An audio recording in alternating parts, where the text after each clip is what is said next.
বাংলাদেশকে বৈশ্বিক টুর্নামেন্ট জেতাতে চান অধিনায়ক লিটন, নেতৃত্ব গুণে ব্যর্থতা ঘোচানোর লক্ষ্য।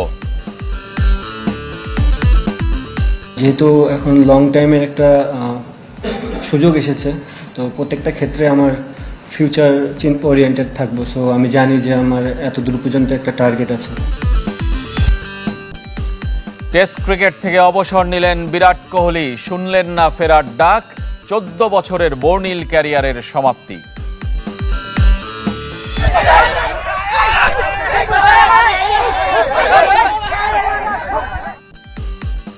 ঘরোয়া ফুটবলে লঙ্কা কাণ্ড, রেফারিকে পেটালো সিটি ক্লাব কর্মকর্তা সমর্থক।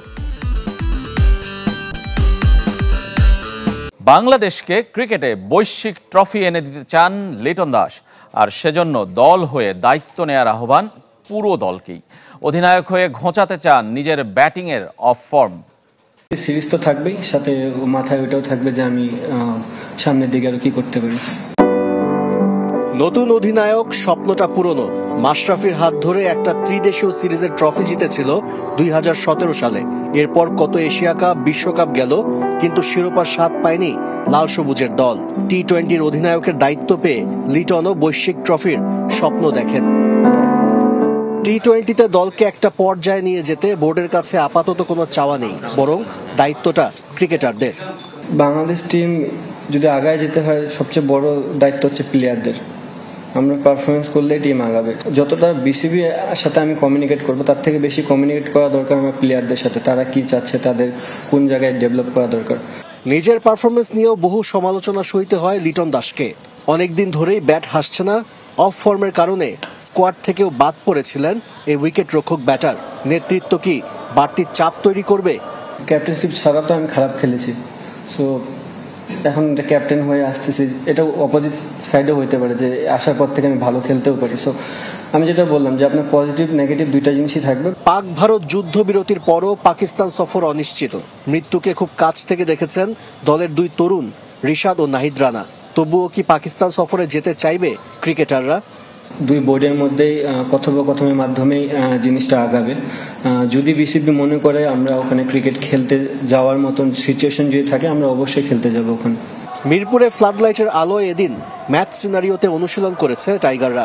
যোগ দিয়েছেন রিশাদ ও নাহিদ রানা। বুধবার আরব আমিরাতের উদ্দেশ্যে ঢাকা ছাড়বে লিটন দাসের দল।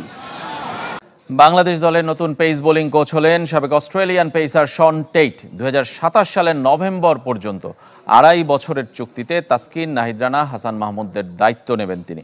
বাংলাদেশ দলের সাথে যোগ দেবেন চলতি মাসের শেষে। বিভিন্ন সময়ে পাকিস্তান, ওয়েস্ট ইন্ডিজ টেস্ট দল এবং আফগানিস্তানের পেস বোলিং কোচের দায়িত্ব সামলেছেন। BPL, Big Bash, Pakistan Super League, Lankan Premier League আর ইংলিশ কাউন্টি লিগেও কাজের অভিজ্ঞতা আছে 42 বছর বয়সী টেইটের। ফিল সিমন্সের সাথে কাজ করার অপেক্ষায় রোমাঞ্চিত এই কোচ জানান, তার লক্ষ্য পেস বোলিং ইউনিট আরও বেশি শক্তিশালী করা।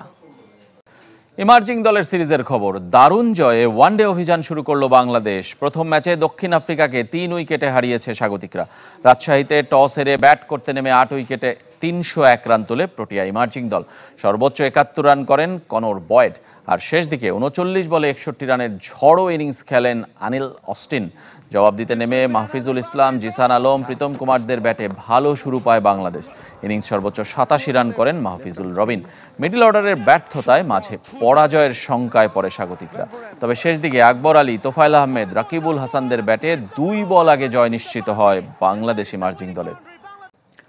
ক্রিকেট তাকে অনেক কিছু দিয়েছে, কিন্তু ক্রিকেটকেও তিনি দিয়েছেন দুহাত ভরে। তার কারণেই একটা প্রজন্ম আগ্রহী হয়েছে টেস্ট ক্রিকেটে।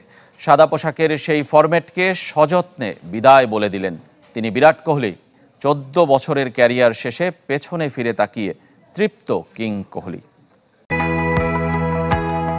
বিরাট কোহলি শুধু একটা নাম নয়, ক্রিকেটের অবিচ্ছেদ্য একটা অধ্যায়। সাধারণ থেকে কিংবদন্তি, ভক্ত থেকে শত্রু, হাজার ডাকেও ফিরে তাকালেন না, বদলালেন না সিদ্ধান্ত। সাদা পোশাকের রঙিন জীবনটাকে অতীত করে বর্তমানের হাত ধরে ভবিষ্যতের পথে হাঁটতে শুরু করেছেন। ব্রায়ান লারা বলেছিলেন টেস্ট ক্রিকেটের জন্য তাকে বড্ড প্রয়োজন, কিন্তু কোহলি বললেন এখনই সময় থামার। বিদায় বলতে বেছে নিলেন ইনস্টাগ্রামকে। এই ফরম্যাটকে বিদায় বলা সহজ ছিল না, কিন্তু মন বলছে এখনই সময়। আমি আমার সর্বোচ্চ দিয়ে চেষ্টা করেছি।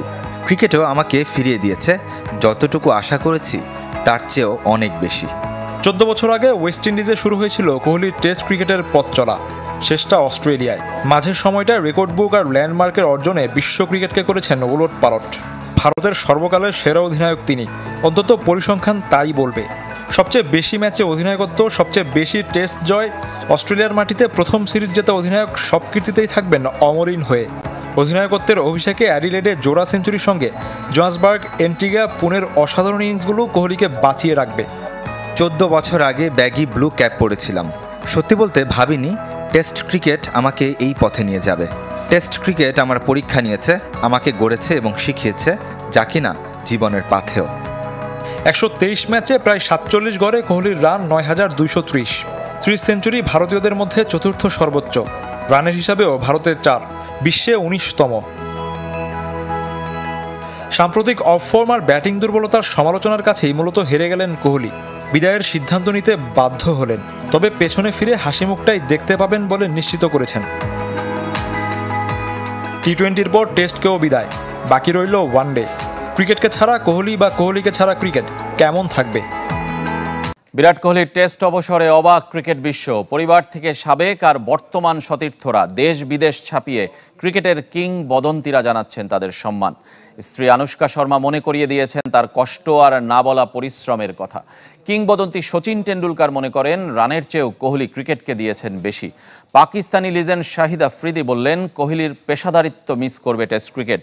প্রোটিয়া গ্রেট এবি ডিভিলিয়ার্সের কাছে তিনি ট্রু লিজেন্ড।